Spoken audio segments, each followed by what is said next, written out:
He walked slowly down the street, his shoulders hunched against the weight of judgmental stares that followed his every step. In 3 years of wandering the city's streets, Jim had grown painfully accustomed to people's harsh remarks and whispered comments. "Aren't you ashamed? Such a young man, homeless. Go find yourself some work." Though Jim never stooped to begging or panhandling, the signs of his life on the streets were unmistakably evident. Threadbare clothes hanging loosely on his frame, a week's worth of dark stubble covering his gaunt face, and a distant, lost look haunting his tired eyes. Despite his determined efforts to maintain some semblance of dignity by meticulously washing his shabby clothes in the cold river water during the warmer months, and occasionally treating himself to visits to the public baths when he could scrape together enough coins for a ticket, the cruel label of vagrant seemed permanently affixed to his existence. In truth, he had never known the warmth of a real home. His mother had abandoned him at the maternity hospital. The reason for her devastating choice remained an aching mystery that tormented Jim. As a lonely child in the crowded orphanage, he'd spent countless nights crafting elaborate fantasies where one day she would suddenly appear, tears streaming down her face, and exclaim with joy, "Son, I've been searching for you for so long." In his most cherished daydreams, he imagined he'd been stolen from her arms at birth, creating a noble explanation for her absence. But these were nothing more than the desperate dreams of an unwanted child. She never came through those gates, never offered an explanation, never whispered an apology. No one seemed to want him. While some of the other boys were fortunate enough to find new families, Jim remained perpetually overlooked. He was painfully unremarkable in every way. No striking blue eyes to catch attention, no angelic wavy hair to charm potential parents, no endearing freckles to make him memorable. Just hair the colour of last year's straw, and eyes of an indeterminate greyish that reminded everyone of a dusty wall in need of fresh paint. His personality wasn't particularly sweet or engaging either, prickly as a defensive hedgehog, always hovering on the periphery, preferring to be alone. And finally finishing school, he desperately yearned to join the army.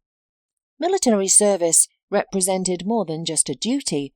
It was his chance to completely transform his life, prove his worth to society, and explore the vast expanse of his country. But even this modest dream crumbled to dust when the stern-faced doctor at the medical commission rejected his application.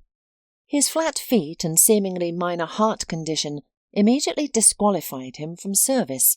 When Jim desperately pleaded with the military commissar for just one chance to prove himself, the man responded with genuine bewilderment in his voice. "Most young men try everything possible to avoid service. Yet here you are, practically begging to join. That's truly admirable, but I'm sorry, old boy, my hands are tied.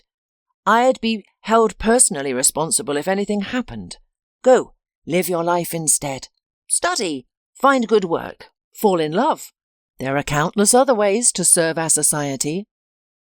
Study, they all said with casual dismissal, but even after 18 long years, Jim still couldn't envision a clear path forward for himself. He secretly harboured ambitious dreams of becoming a respected sailor, a dedicated police officer, or even soaring through the skies as a pilot. But could someone like him ever achieve any of these lofty goals? His self-doubt ran impossibly deep, constantly reinforced by others who had carelessly labelled him since childhood as the fool. He could never find the strength to defend himself against these taunts because, as the gruff orphanage cleaner had repeatedly declared with disdain, he was hopelessly spineless. His one meaningful achievement in life was finally securing a modest one-room apartment from the state. He gradually settled into this tiny space, managed to find steady work as a construction labourer, and maintained that physically demanding job for several challenging years. life seemed to be slowly improving. He even found what he believed was love. At least, he convinced himself it was genuine love. Nancy, a seemingly kind-hearted girl, worked diligently at a local pawn shop. She moved into his life quickly, and they appeared to live together in perfect harmony. When he accidentally discovered she had a young child, being raised by her aging parents in a distant village, Jim, ever the gentleman and driven by his own painful childhood memories, insisted she bring her son to live with them and earnestly suggested marriage. Having grown up in the cold emptiness of an orphanage, he intimately understood a child's desperate need for maternal care. It felt fundamentally wrong to keep them separated.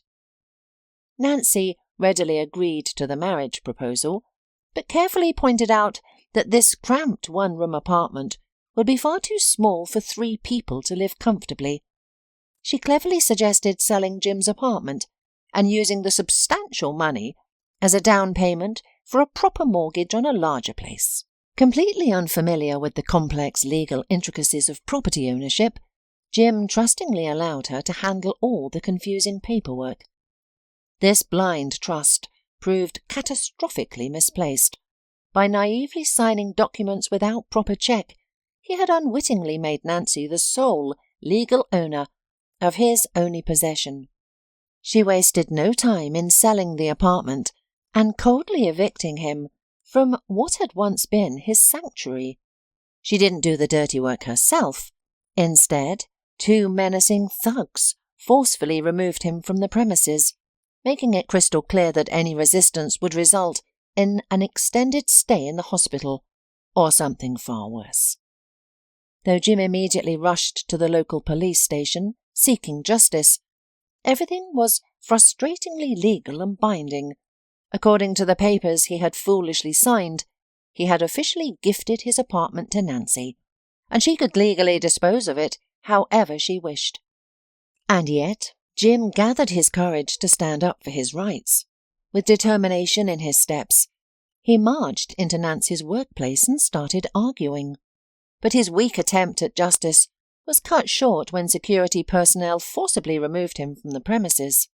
That same evening, in a dark alley near his temporary residence, the same threatening men caught up with him. Their brutal conversation left Jim with severe injuries that required an entire month of hospitalization. Despite police involvement, the perpetrators were never identified or apprehended. Upon his discharge from the hospital, Jim found himself in an impossible situation. His employers had terminated his employment, so the construction site trailer that had been his modest home wasn't available for him now, and his former co-workers, though sympathetic to his plight, avoided any contact. That first night of homelessness found Jim huddled on a cold park bench. In the days that followed, he discovered a network of underground shelters in various building basements, moving from one to another as circumstances required. Through sheer determination, he managed to secure part-time employment as a manual labourer and maintenance worker. When work was scarce, he learned to identify which store dumpsters contained salvageable food items, though this survival strategy often led to confrontation with other desperate individuals seeking the same resources. Street life in some way hardened Jim. He learned to survive in this world, yet not civilized, but at least so. However, despite his circumstances, he maintained an unwavering commitment to his personal standards, meticulously maintaining his hygiene, steadfastly refusing both alcohol and the companionship of other homeless individuals, and carefully allocating his meagre earnings toward essential items and sustenance. While his wardrobe consisted mainly of discarded clothing from waste bins, he took particular pride in occasionally purchasing new socks, a small luxury that helped him maintain his sense of dignity. Through it all, he clung tenaciously to the belief that his circumstances were temporary, that somewhere on the horizon waited an opportunity for positive change. In addition to other part-time jobs, Jim often went to the dump. Although there too everything is tough, all the heaps are literally divided between other brothers and sisters in misfortune. But Jim managed to snatch his piece, where he occasionally found non-ferrous metal which he sold to a familiar bargainer. On this morning Jim approached the dump with no expectations. He had missed the prime scavenging hours when fresh deliveries arrived, and he knew other collectors would have already combed through the most promising areas. Nevertheless, he maintained a glimmer of hope that something valuable might have escaped their notice. Like many in his situation, he often entertained fantasies of discovering hidden treasures, perhaps a misplaced suitcase filled with money, or an antique chair concealing valuable secrets. Though reality typically offered nothing more exciting than damaged furnishings, worn-out textiles, and occasional pieces of scrap metal. The junkyard appeared deserted when he arrived, exactly as he had anticipated. He methodically searched his usual territory before venturing into less familiar areas, acknowledging the likely futility of his efforts. Suddenly, his probe made contact with something unusual. His pulse quickened with familiar anticipation. Could this be the moment when his persistent dreams of a treasure finally materialized? Carefully extracting the object, he found himself holding an elegant woman's handbag. With mounting anticipation, he began his inspection. While cash seemed unlikely, he allowed himself to hope for jewellery or other valuables. He was deeply disappointed when the purse was empty. No money, no accessories, not even scattered coins at the bottom. He nearly discarded it immediately. After all, what use was an expensive accessory in his circumstances? Yet something made him hesitate at the last moment, and he decided to keep it, if only because it seemed wrong to throw away something so well made. Jim crumpled it in his hands, and then his fingers fumbled for the hidden zipper inside. Opening it revealed a folded sheet of notebook paper. Jim expected to find mundane contents like a shopping list, cooking instructions, or perhaps a romantic message. Instead, his eyes fell upon these words. "Help!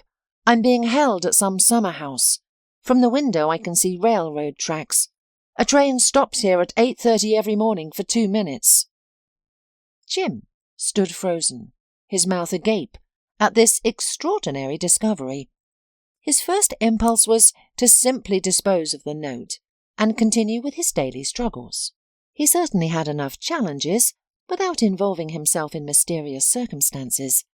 However, a sobering realization struck him. He might be the only person who could offer assistance to someone in genuine peril. The handwriting in the note was smooth and neat. Jim concluded that it was probably written by a girl, especially since the bag was a woman's. Jim always had a keen sense of justice in his character, though he had never been able to defend himself. Yet, while he had failed to protect his own interests, perhaps he could succeed in rescuing another person from harm. For a brief moment, his mind wandered to practical considerations. Surely there would be some compensation for helping in such a situation. But he quickly dismissed these thoughts as unworthy. The true value for him lay not in any potential reward, but in the opportunity to assist another human being in dire circumstances. Jim moved decisively from the junkyard, clutching the note and bag. He headed straight for the police station, where a uniformed officer stopped him at the door. "Hey, where are you going?" the officer asked. "I have a statement," Jim replied, holding out the purse. "I found this at the dump." "So?" The officer wrinkled his nose in disgust. "There's a note inside saying someone is being held captive." The officer paused, then sighed with a smirk. "Are you drunk or something? What note? What nonsense is this?" "It's right here." Jim reached for the note, but the officer pushed him firmly away from the door. "Get out! There are no kidnapping reports in town. We'd know. What are you standing there for? Leave!" Found a bag, did you? I'll throw you in the drunk tank, and we'll see where you really got it. You stole it, didn't you?" "No," Jim stumbled backward. "I found it." "Then count yourself lucky," the officer said with a laugh. Jim knew he needed to leave. The two officers stood nearby, watching the exchange with interest. As he walked away, he overheard their conversation. "Miguel, what did that bum want?" one called out. "Who cares? I'm not letting him mess up my statistics. It's month's end and he shows up with this nonsense. Probably drunk with his buddies playing detective. Looks like delirium tremens." "No surprise there. They're all like that," their colleague added. Jim felt crushed by their disbelief. They'd driven him away like a stray dog. The worst part was his inability to help the captive woman, despite his desperate wish to do good. Then inspiration struck. He could handle this himself. He just needed to figure out how. Sitting on a park bench, Jim unfolded the note. Though it lacked an address, it mentioned the summer house as a landmark. The train, location was now key. The train stops at 8:30 in the morning. But which train? He had a lead. Now he needed to check a schedule. Jim racked his brain for solutions. A phone would help, but his was long gone, lost or stolen, though it wouldn't matter with no money on his account. Then it hit him. The station's electronic train map would have everything. So the man headed to the station without delay. An hour later, he knew the name of the station where the train stopped for 2 minutes at 8:30. Unfortunately, there were no more trains today, so Jim asked the ticket cashier how he could get there another way. But the woman, who seemed disgusted by the homeless man's appearance, angrily hissed that she was not a reference bureau, and that giving out such information was not part of her job description. A storm was raging in Jim's soul. He wanted to cry out, "People, help! A person is in trouble!" But he remained silent as people hurried about their business, some rushing to catch trains, others returning from trips with heavy suitcases. No one noticed the poor soul in his thin, worn jacket as he tried to figure out how to get to the station he needed. "How long are you going to stand there?" a voice suddenly said near his ear. Jim flinched and looked up. Before him stood a broad-shouldered man in a janitor's uniform. "Sorry, I'll be right out," Jim replied sheepishly, rising from the bench. "I'm just trying to figure out how to get to the village. If not by train, then at least by bus." When the janitor heard the name of the station, he smiled kindly. "Funny coincidence, my grandmother used to spend every summer in that village, growing tomatoes and cucumbers. My family sold the cottage later. There's a bus stop across the street. Your bus is number 45. Jim glanced uncertainly toward the station exit, then thanked the man and turned to leave. "Hey, do you have a bus fare?" the janitor called after him. Jim shook his head. That was the simple truth. "Here," the man said, pressing a few bills into his hand. "This should cover your fare and maybe a snack for the road." The shuttle bus arrived quickly. Throughout the journey, the other passengers eyed Jim's ragged appearance but remained silent. The driver paid him no mind. After all, the man had paid his fare. People got on and off along the way, while Jim stared out the window, lost in thought. What would he do when he arrived? He couldn't just stand in the village centre shouting, "Who's locked up here?" He'd have to inspect the cottages, risk being mistaken for a thief. They'd either call the police or take matters into their own hands. Though Jim increasingly felt helpless, he pressed on. Finally, Jim stepped off the bus at a shabby stop. Beyond lay the cottage village, modest summer houses interspersed with a few imposing mansions. A typical Dasher settlement. Fortunately for Jim, there were no residents. It was mid-October, and the last of the gardeners had harvested their crops and departed.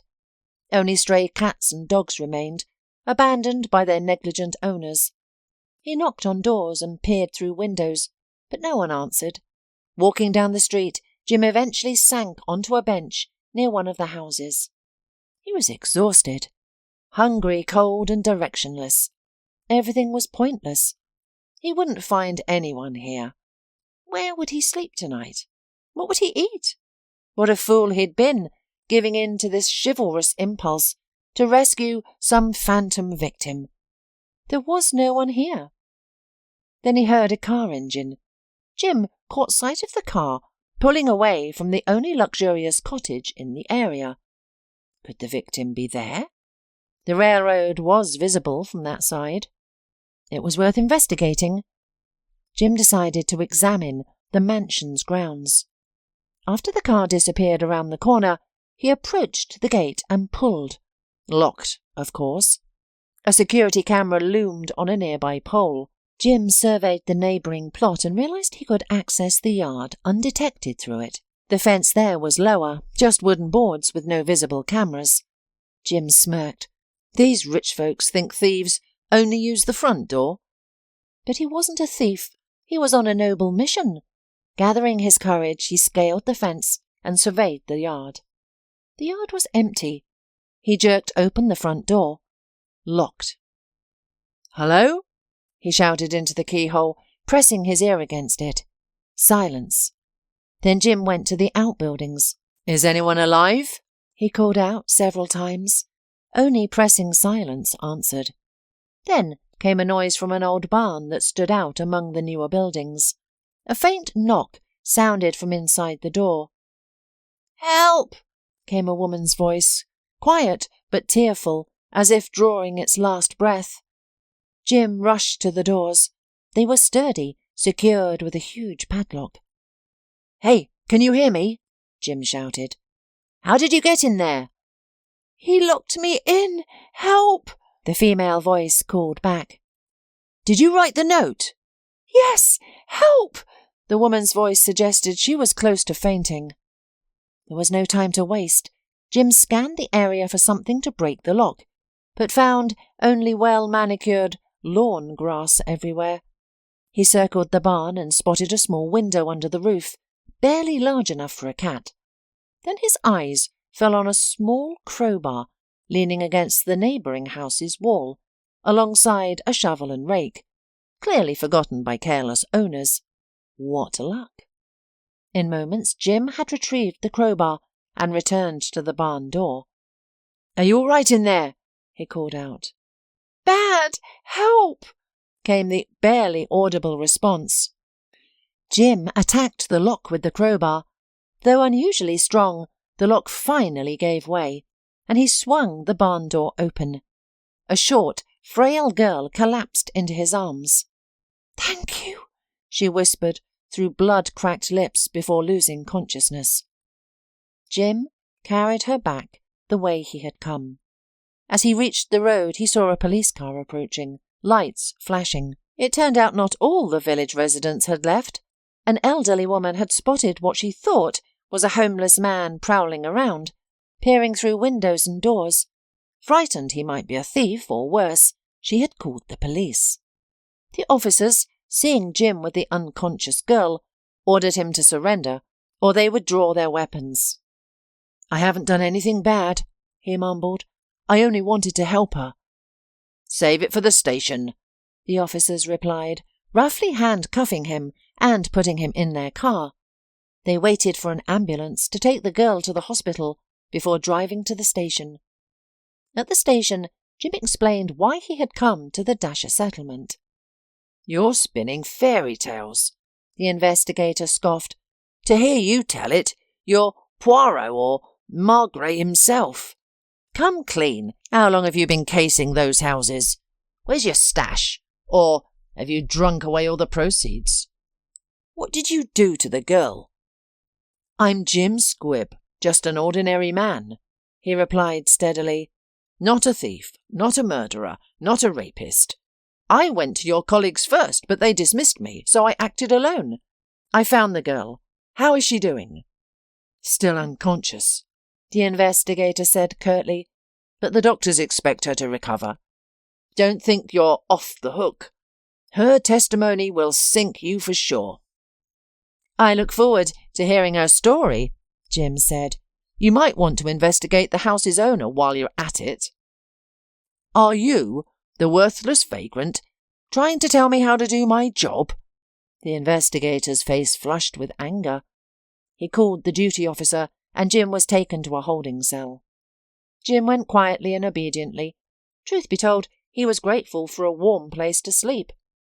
When they brought him dinner, cold porridge and a piece of bread, even that seemed a blessing to the unfortunate man. In the morning he was awakened by the clanking of keys. The door to the cell opened, and yesterday's interrogator peeped in. "What, you asleep, vagabond?" The detective grinned. "Get up, you're on your way out." "And where am I going now?" Jim resigned himself to his fate. "You're going home," the investigator smiled. "I'll draw up the paperwork now. The girl told me everything, it's not your fault."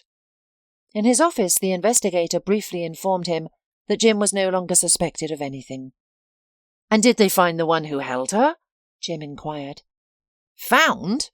the investigator replied dryly. "And you're still a witness. We wrote everything down from your words. If we need anything, we'll find you." Jim understood the reason for this uncertainty. There was negligence for law enforcement. He had reported the kidnapping immediately, but they hadn't believed him. However, Jim didn't want to prove anything. They hadn't arrested him. The girl was saved, and that was enough. Walking out to the police station, Jim breathed in the crisp fall air. It was over.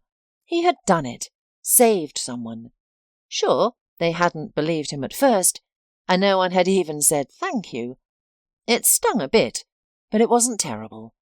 The main thing was that the girl was safe, and Jim now knew something about himself. He wasn't a coward. Though he had nowhere in particular to go, he slowly moved away from the police station. An expensive car stopped nearby, and a middle-aged man got out, walking quickly toward the door. For some reason he stared at the vagrant. Jim paid little attention, but after a couple of minutes he heard a shout. "Jim! Jim Squibb! Stop, please!" Hearing his name, he froze and slowly turned around. On the threshold stood the investigator and the same man. The latter headed toward him. "Jim, it's you!" he exclaimed cheerfully. "I'm here on behalf of Leslie. I want to thank you." "Leslie? Thank me?" Jim muttered confusedly. "Yes, I'm the father of the girl you saved yesterday. If it hadn't been for you, it's frightening to imagine what might have happened. Let's go to the car." The man gestured towards his vehicle. "There's no need to," Jim mumbled. "Are you hungry?" The man looked at him thoughtfully. Jim lowered his eyes. The only porridge and bread from last evening was all he'd had in 24 hours. He was hungry, but he wasn't used to begging.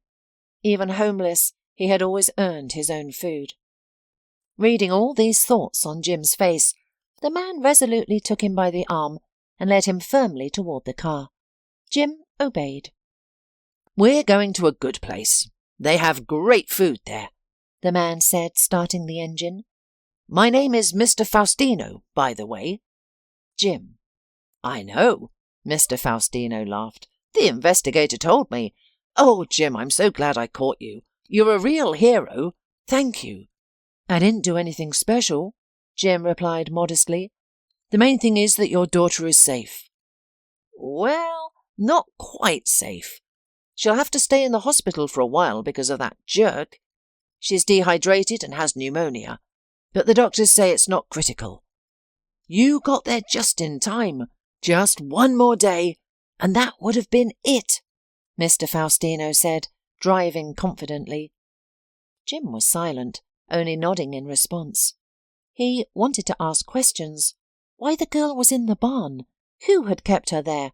But he was too shy. Mr. Faustino would tell him later. At the entrance of an expensive restaurant, Jim hesitated and tried to refuse, but the man again took him firmly by the sleeve. "He's with me," he told the guard. He was surprised, but let it pass. It was clear that Mr. Faustino was well known here, and could afford some oddities, even bringing in a homeless man. Sitting in a private office, surrounded by the exquisite dishes, Mr. Faustino had ordered. Jim learned his entire dramatic story. Mr. Faustino owned a successful business with several branches in different cities. He had a wife and a student daughter, and life was good, until a week ago, when his daughter Leslie didn't return home from university. They searched social networks and called all her friends and acquaintances, but no one knew anything. Just as they were about to contact the police, they received a call. An unfamiliar male voice informed them that he had Leslie, warning that if they wanted to see her alive, they shouldn't involve the police. The stranger demanded Mr. Faustino's entire business, everything he was worth, in exchange for Leslie's return. When Mr. Faustino explained this was impossible to do immediately, the kidnapper gave him a week's deadline. Despite the warning, Mr. Faustino contacted a familiar detective for advice. The detective promised to track down the kidnapper, but agreed they shouldn't go to the police. A few days later, the detective claimed to have found where Leslie might be held, but the lead proved false. Meanwhile, the kidnapper kept calling with reminders and demands. As time ran out, the girl's father began preparing documents to sell his business, too terrified for his daughter's life to contact the police. Then suddenly he received word that Leslie was in a city hospital. When he and his wife arrived, Leslie was already conscious and told them everything. That day she'd left the university and encountered the detective her father occasionally hired for minor matters. His name was Nigel. He was about 30, and the naive 20-year-old girl had taken a liking to him. When Nigel offered her a ride, she accepted. During the drive, he gave her a cup of coffee, and after that, she had some kind of blackout in her memory. She awoke in a cold shed. It was night, she was terrified, and her phone was missing from her coat pocket. Though she screamed for help, no one heard her. By morning, exhausted on the damp floor, she was startled awake by a train horn. Through a wall crack, she spotted a railroad nearby with a passenger train at a stop. Leslie checked her watch, which thankfully remained on her wrist, and memorized the time. Using some empty crates, she managed to peer through a high window, discovering she was being held in a farm building within what appeared to be a Dasher settlement. After analysing her situation, she decided to write a note to throw from the window. Finding a notebook and pen in her purse, she described her surroundings in case the wind carried her message far away. Just as she finished writing, she heard footsteps. She quickly tucked the note into her purse before the door opened, revealing Nigel, no longer the charming man she had known, but a monster. When Leslie tried to scream, he taped her mouth shut, bound her hands, took her purse and left. She didn't see him again for days, though she heard him visit the Dasher occasionally and approach her door, likely watching through a crack. He never entered or spoke to her. It seemed he was simply waiting for her to perish. After several days, she managed to free her hands and remove the tape, but her voice was gone, and she lacked the strength to make noise. Having had neither food nor water all this time, she'd developed a fever. Just when she thought it was the end, she heard an unfamiliar man's voice. Before losing consciousness, she rushed to the door, remembering only that she saw a destitute man, probably homeless, but she didn't care. The main thing was that he was a man. Then, darkness. She woke up in the hospital. Nigel was detained this morning when he tried to flee at the airport after returning to the village and finding Leslie gone. Finishing his story, Mr. Faustino said, "I never expected him to do that. I trusted him, and he almost destroyed my daughter." "Why did he go through with it?" Jim asked.